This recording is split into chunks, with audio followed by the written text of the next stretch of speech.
Hello, my name is William and this is Found in Japan. And today we're going to be talking about chopsticks. So chopsticks are hashi, as they're called in Japan, or ohashi, are the most common type of utensil. But don't worry, there's forks and spoons too.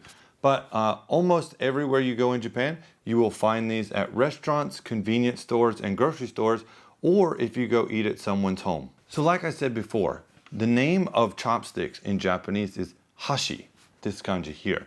And it sometimes can be read bashi. This is to make it easier to say because the h sound might not be the easiest after the previous sound. There are primarily four kinds of chopsticks: Chinese, Vietnamese, Korean, and Japanese. And each has its own purpose and advantage. Chinese and Vietnamese ones are much longer and are kind of blunt at the end. Korean ones tend to be made of metal with a tapered end, and Japanese ones tend to be about this length here, and they come to a tapered pointed end. These here are actually my chopsticks that I use every day, and that's something that's very common in Japan, is that when you're at home or when you're with your family, you tend to have one set of hashi, and these hashi or ohashi are what you use every day for every meal.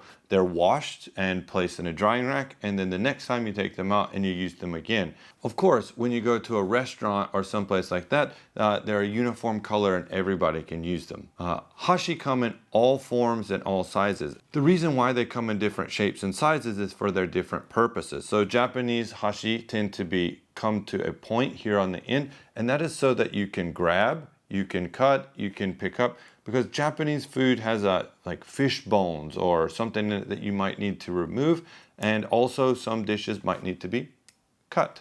So you can do that with this and you don't need a fork or knife. I have some examples of different hashi that are in my house. So the first kind is here. This is called a Saibashi or Nagaibashi. These are very long compared to other chopsticks and are quite thick at the top. This is so that you can use them safely when cooking. If you look compared to a normal chopstick, it is much, much longer. Actually, you can tell that even compared to these children's chopsticks, they're huge. I've seen much, much larger ones when I've been on a cooking live stream or visiting the cooking shops in Mai-Bashi. So they can be, 30, 40, 50 centimeters long, and they can get as big as dowel rods that you use for rolling out dough or something. These are typically made of wood, but could also be made of plastic. The next set that I have here are normal hashi that are used in a house. These hashi here and these hashi here, like I said before, these are my hashi, and these are some just standard nondescript hashi. These are made from plastic, and these are made from wood. Of course, you can choose whichever you like, but I prefer wood hashi. I like to use them. I like the way they feel. Actually, these plastic ones are very heavy, so you can feel like you're doing something with them. By the way, when you're in Japan, if you're interested in picking up your own set of hashi or learning how to do them, it's very easy. The 100 yen shop, Seria, Daiso, or whatever like that, they actually sell 100 yen sets, but you can actually get sets that go up to thousands of yen, hundred thousands of yen. It just depends on how much you're willing to spend. I actually got a set of hashi for my family whenever they came to Japan, and I believe it's on the wall at my parents' house. Actually, if we look at the next set here, this is children's hashi. And if you look, they are quite a bit shorter. Their thickness is about the same toward the top, but they're a little more stumpy here at the end. Of course, this is for children's hands and children's hand strength, and you can pick these up almost anywhere.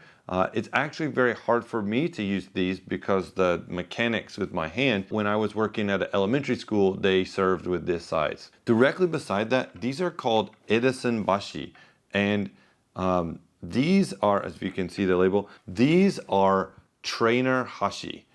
These are for kids when they're little to learn how to use, and I believe my daughter used this one. It has a cute little sheep on it. What you do is you place your thumb inside and your fingers, and it helps you grip the hashi.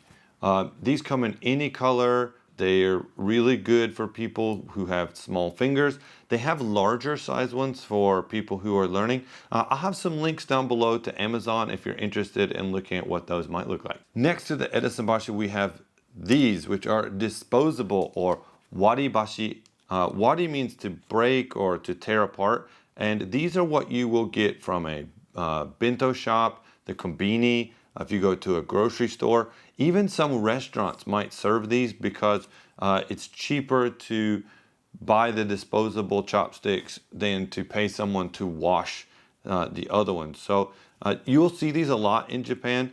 I usually tell the grocery store or the kombini, iranai desu or keiko desu, which means I don't need it or I'm good, because I tend to have my own set. But this is very, very common in Japan. Typically, what you do is you take them and instead of breaking them like this, which is what a lot of people do, you break vertically, and it tends to break very even. So you can grab it like this.